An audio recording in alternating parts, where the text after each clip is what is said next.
Baiklah, Assalamualaikum warahmatullahi wabarakatuh. Salam sejahtera dan salam satu Malaysia Madani kepada semua para penonton yang saya kasihi sekalian. Kembali kita dalam rancangan iaitu rancangan Tanya-Tanya Dah Tahu. Baiklah, bersama saya lagi moderator anda pada pagi ini iaitu saya yang bernama Nur Eli Eliana binti Rahmat. Sebelum saya memulakan forum kita pada hari ini, izinkan saya memberi pengenalan sedikit tentang literasi. Apa itu literasi? Seperti sedia maklum, dewasa ini, pendidikan literasi amat penting dan amat ditekankan dalam kalangan murid-murid selaras dengan strategi kerajaan dalam NKRA negara bagi melahirkan generasi yang celik huruf dan lebih maju ke hadapan. Kementerian Pelajaran Malaysia telah mengambil pelbagai inisiatif terutamanya dalam peringkat awal kanak-kanak. Namun, masih terdapat beberapa isu dan cabaran berlakunya masalah literasi dalam kalangan murid-murid di sekolah.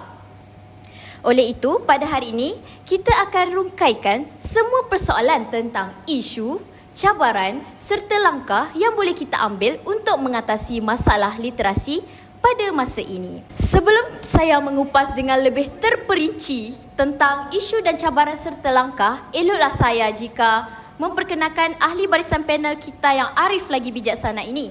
Baiklah, di sebelah kanan saya iaitu ahli panel yang pertama iaitu Encik Muhammad Wafiq bin Mahadi iaitu merupakan guru cemerlang bahasa Melayu di SK Felda Cempelak. Apa khabar saudara? Khabar baik, Alhamdulillah. Baiklah, saya memperkenalkan ahli panel kita yang kedua iaitu Nurul Shazrin Halim. Beliau merupakan siswi guru di IPG Kampus Tun Hussein On. Apa khabar saudari? Sihat Alhamdulillah.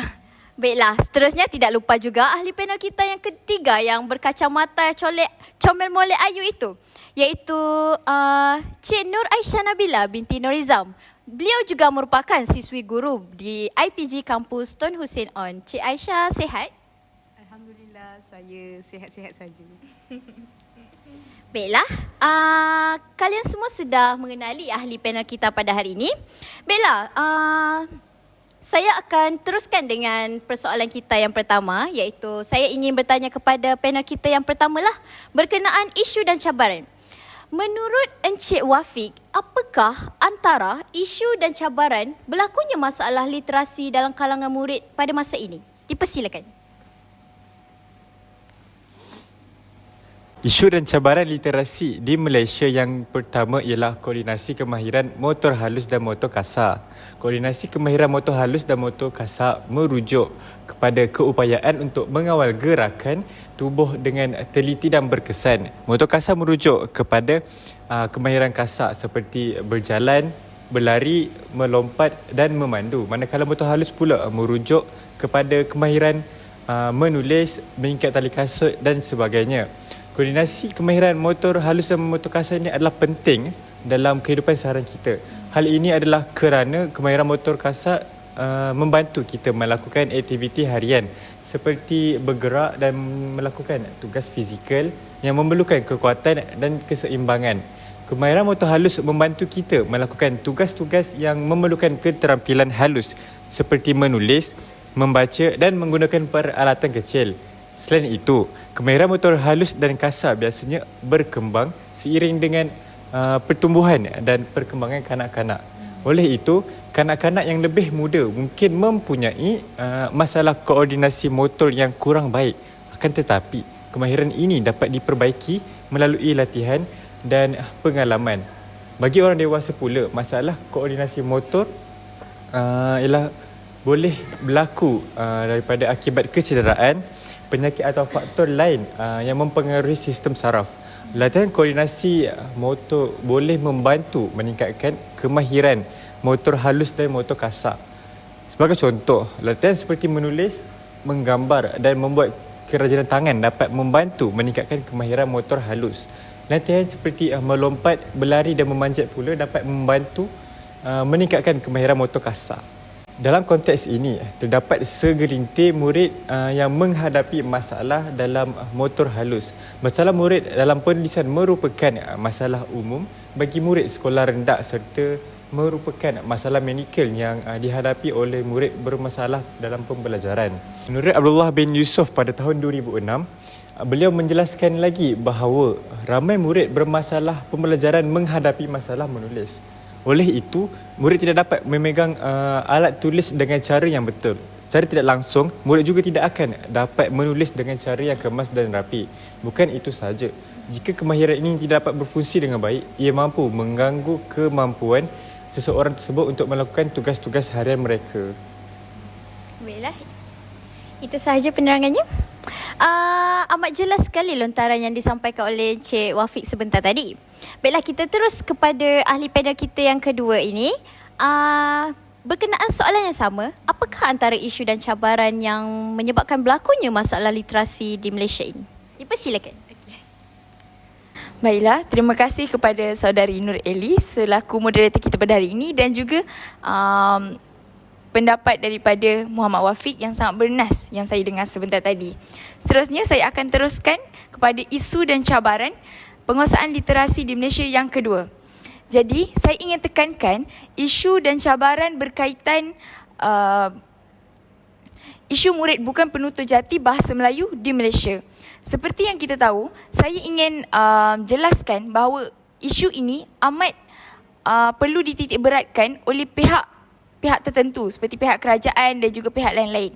Kebiasaannya, murid anak orang asli mempunyai masalah yang sangat ketara dan sering diperkatakan sehingga kini kerana mereka mempunyai masalah penguasaan literasi yang sangat-sangat teruk.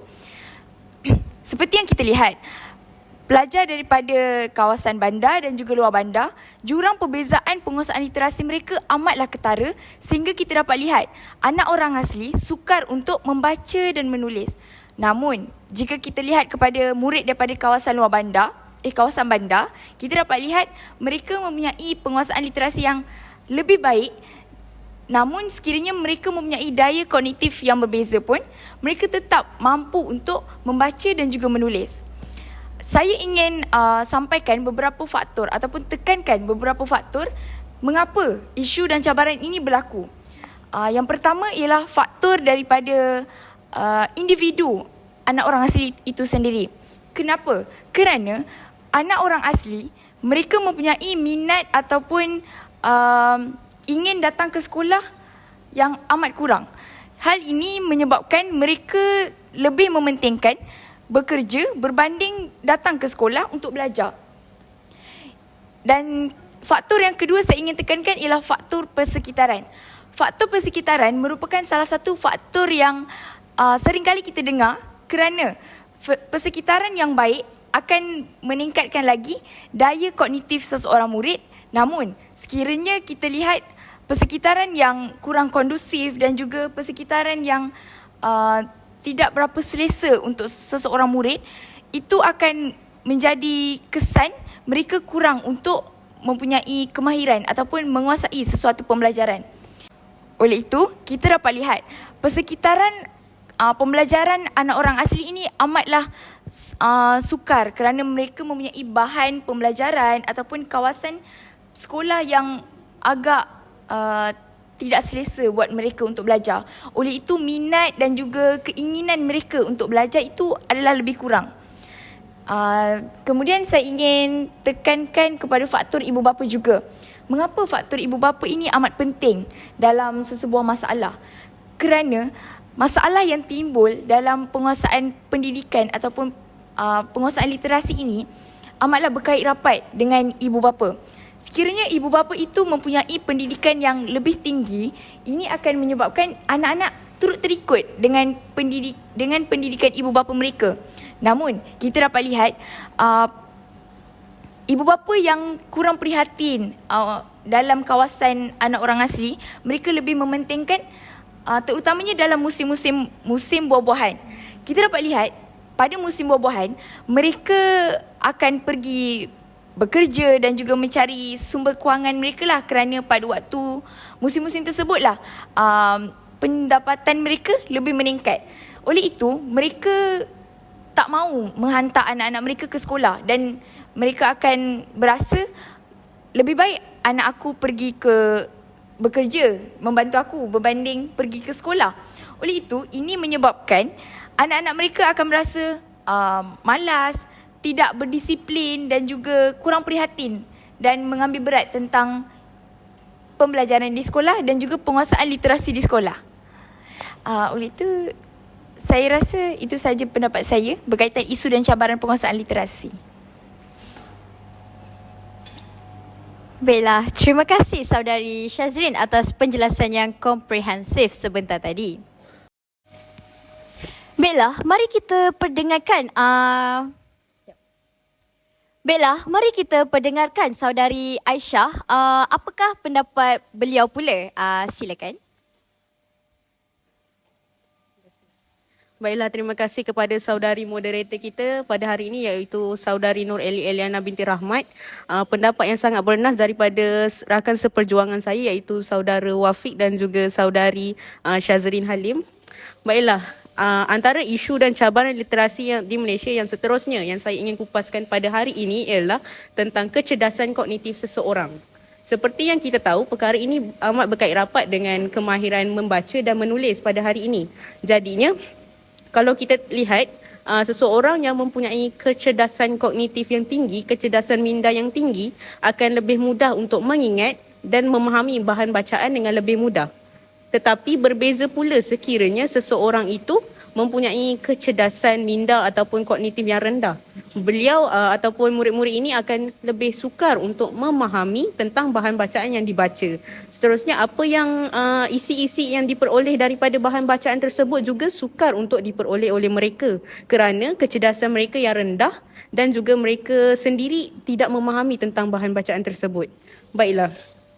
Seterusnya, itu adalah bagi literasi membaca. Bagi literasi menulis pula, murid-murid ataupun individu yang mempunyai kecerdasan kognitif yang tinggi, kecerdasan minda yang tinggi akan mampu untuk mengolah idea ataupun melahirkan idea-idea yang bernas dan seterusnya mereka dapat mentafsirkan idea tersebut dalam bentuk penulisan. Seperti yang kita tahu, murid-murid yang mempunyai kecerdasan kognitif akan mampu untuk melaksanakan latihan penulisan dengan lebih lancar dan lebih teratur berbanding murid-murid yang mempunyai kecerdasan kognitif yang rendah kerana mereka sendiri tidak dapat memahami isi-isi dan idea yang mereka tafsirkan. Jadinya, dalam isu ini, pelbagai cabaran yang guru hadapi ataupun individu yang bergelar pendidik menghadapi cabaran dalam isu kecerdasan kognitif ini. Antaranya ialah yang pertama ialah isu guru sendiri perlu mengenal pasti kecerdasan murid. Jadi di dalam kelas setiap guru sepatutnya dapat mengenali murid masing-masing dan mengetahui tentang kelebihan dan kekurangan murid-murid mereka.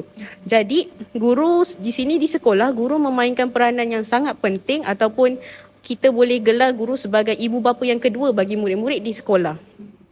Jadi terdapat pelbagai masalah murid-murid yang harus diambil cakna oleh guru ataupun individu yang bergelar pendidik ini. Sebagai contoh, masalah lambat untuk mengenal suku kata ataupun mereka boleh mengenal suku kata dan objek tersebut tetapi dalam masa yang lama.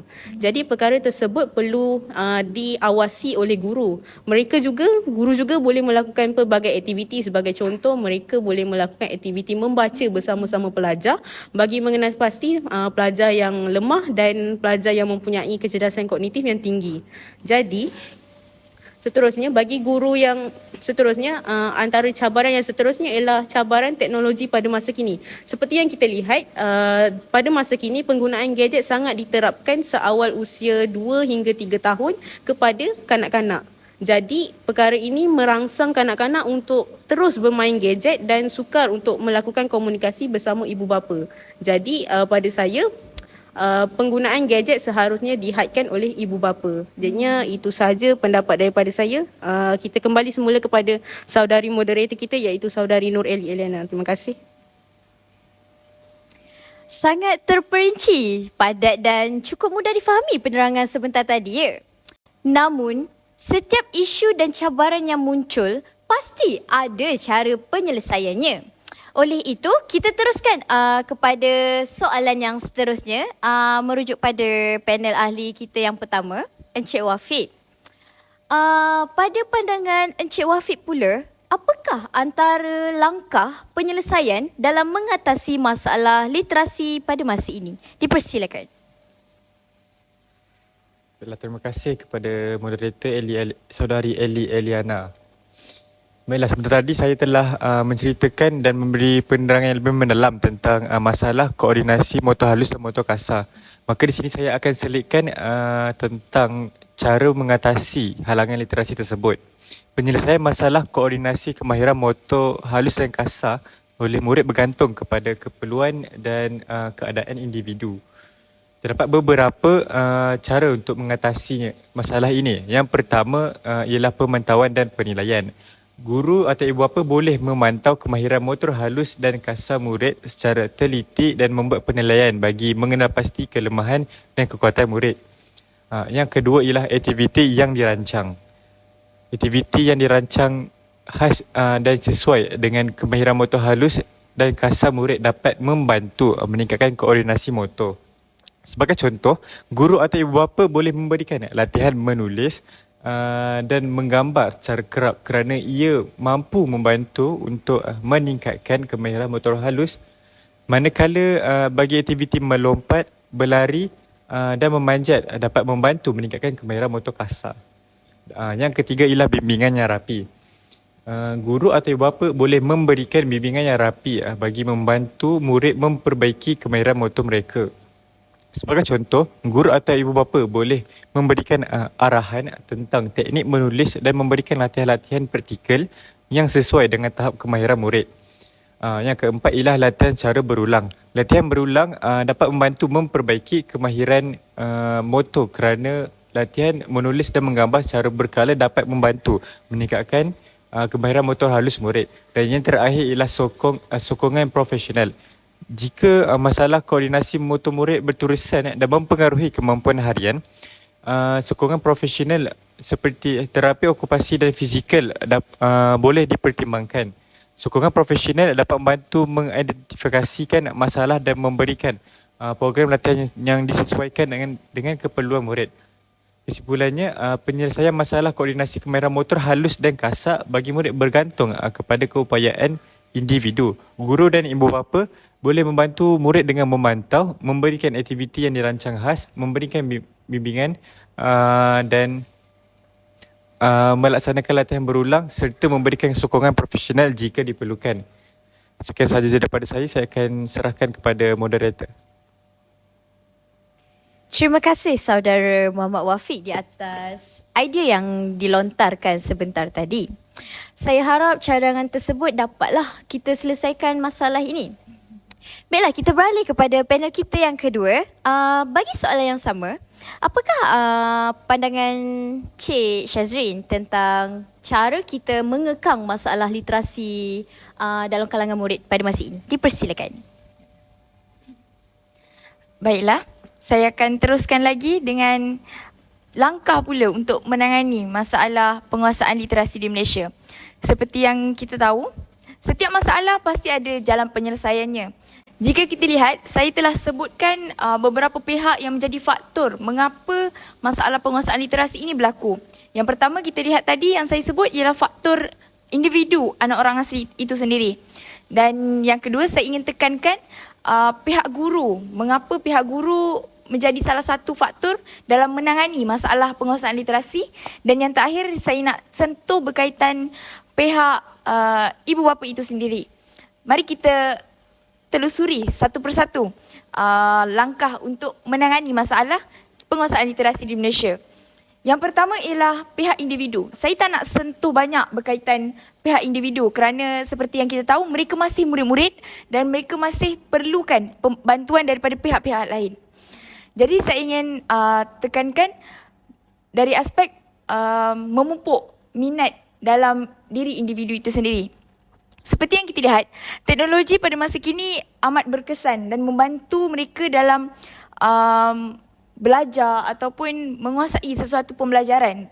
Murid-murid akan lebih tertarik untuk melakukan sesuatu perkara jika mereka minat. Oleh itu, seseorang murid boleh menguasai literasi. Oleh itu, seseorang murid boleh menguasai literasi dengan membaca dan menulis dengan memupuk minat dalam diri mereka melalui teknologi digital seperti permainan video. Seperti kita tahu sekarang ada quizzes, Kahoot dan lain-lain. Mereka boleh akses dalam permainan tersebut dan boleh bermain. Ini mampu untuk menarik lagi minat mereka dalam menguasai kemahiran literasi. Seterusnya saya ingin tekankan kepada pihak guru. Pihak guru merupakan salah satu individu yang amat bernilai dalam melahirkan seseorang individu yang holistik, melahirkan seorang individu yang berkemahiran. Oleh itu, cabaran guru dalam mengajar murid-murid anak orang asli amatlah besar. Mereka perlu mempunyai daya kemahiran kreativiti yang sangat tinggi untuk memberikan pendidikan yang secukupnya kepada murid-murid anak orang asli. Guru-guru perlu melahirkan sesuatu aktiviti ataupun kaedah pembelajaran yang bermakna buat murid-murid. Contohnya, seperti yang kita tahu, anak orang asli ini kurang terdedah kepada teknologi, kurang terdedah kepada digital. Guru ni perlu menunjukkan betapa seronoknya proses pengajaran dan pembelajaran ni dengan menunjukkan beberapa aktiviti yang kreatif dan juga menarik bagi meningkatkan lagi penguasaan literasi murid-murid dengan pelbagai cara. Dan saya ingin tekankan bahawa daya kognitif setiap murid adalah berbeza. Oleh itu, sekiranya terdapat murid yang lambat untuk memahami, lambat untuk membaca dan menulis, guru ni perlu sabar. Guru perlu membantu satu persatu setiap murid yang ada. Dan seterusnya saya ingin berikan langkah yang ketiga berkaitan pihak ibu bapa. Pihak ibu bapa perlu mengambil peduli berkaitan penguasaan literasi anak-anak. Walaupun mereka mungkinlah mempunyai masalah pendidikan yang agak lemah dan mungkin pada waktu mereka belajar mereka tidak mempunyai pendidikan yang secukupnya. Namun, jika kita lihat pada masa kini pendidikan amatlah menjadi nombor satu dalam menjadi nombor satu kepada masyarakat pada masa kini. Oleh itu, pihak ibu bapa perlulah mengambil kira bagaimana untuk membantu anak-anak dalam menguasai kemahiran literasi ini. Pihak ibu bapa boleh membantu anak-anak untuk menguasai literasi namun dengan pelbagai cara. Bukan dengan membawa buku saja, membawa buku dan membantu anak-anak membaca. Namun ibu bapa boleh sambil bekerja sambil belajar. Boleh juga. Mereka bukannya hanya tertumpu kepada membaca, menulis sahaja semata. Namun ibu bapa ni sebagai pendorong utama dan juga menjadi cerminan bagaimana untuk mencorakkan anak-anak mereka ke arah kebaikan ataupun keburukan. Oleh itu, ibu bapa perlulah menitikberatkan penguasaan literasi anak-anak mereka walaupun ibu bapa itu sendiri kurang mempunyai pengetahuan dalam pendidikan. Sekian, terima kasih. Wah, idea yang amat bernas yang disampaikan sebentar tadi oleh saudari Shazrin. Tanpa melengahkan masa lagi, kita terus kepada ahli panel kita yang ketiga untuk menyampaikan idea dan pendapat beliau. Dipersilakan Cik Aisyah. Baiklah, terima kasih kepada saudari moderator kita, saudari Eliana. Terima kasih juga kepada pendapat yang sangat bernas daripada sahabat-sahabat saya iaitu saudara Wafiq dan saudari Shazrin. Baiklah, di sini saya ingin menerangkan tentang cadangan tentang masalah yang saya telah sampaikan tadi iaitu kecerdasan kognitif. Jadinya antara cadangan untuk menyelesaikan masalah kecerdasan kognitif ini sendiri iaitu yang pertama, guru tu sendiri kena berganding bahu untuk dan mengerahkan tenaga untuk menyediakan peluang pembelajaran yang lebih kondusif kepada pelajar. Seperti mana yang kita tahu, kecerdasan kognitif ini bukan sahaja terdiri daripada faktor-faktor persekitaran seperti yang saya telah sampaikan tadi, gadget. Malah kecerdasan kognitif ini sendiri terdiri daripada faktor genetik ataupun faktor biologi yang kita sedia maklum iaitu antara penyakit yang menyebabkan kecerdasan kognitif murid itu lemah ialah penyakit autism, penyakit lembam dan sebagainya. Jadi Setiap guru perlu bersabar dan juga perlu bertabah dalam mendidik murid-murid yang mempunyai masalah sebegini. Malah guru itu tersebut juga perlu menjalankan komunikasi dua hala bersama murid-murid supaya murid-murid itu selesa untuk bergaul dengan guru. Jadinya murid itu juga tidak segan untuk menceritakan masalah-masalah dan di situ lahirnya rasa selesa dan rasa kepercayaan murid itu sendiri kepada guru. Jadi secara tidak langsung guru itu sendiri akan lebih mudah untuk menyampaikan pembelajaran ataupun pengajaran yang diajar dan murid tersebut dapat input yang lebih baik. Jadinya seterusnya, antara contoh aktiviti yang boleh dilakukan oleh guru untuk menambahkan lagi komunikasi dua hala iaitu guru boleh melakukan aktiviti membaca bersama murid-murid. Contohnya sekiranya murid-murid itu mempunyai kecerdasan kognitif yang lemah, mereka akan sukar untuk membaca. Jadinya guru boleh duduk sebelah murid dan membaca bersama-sama dengan murid-murid tersebut. Baiklah, antara contoh aktiviti selain itu ialah membawa murid-murid ke perpustakaan. Seperti yang kita tahu, di rumah kebanyakan ibu bapa pada masa kini tidak akan membawa anak-anak mereka ke perpustakaan. Jadinya anak-anak hanya akan berkesempatan ke perpustakaan apabila mereka tiba di sekolah. Jadinya guru tersebut perlulah membawa anak-anak ini ataupun murid-murid ini ke perpustakaan supaya mereka akan lihat banyak buku yang boleh dibaca dan juga boleh dibaca bersama dengan guru-guru.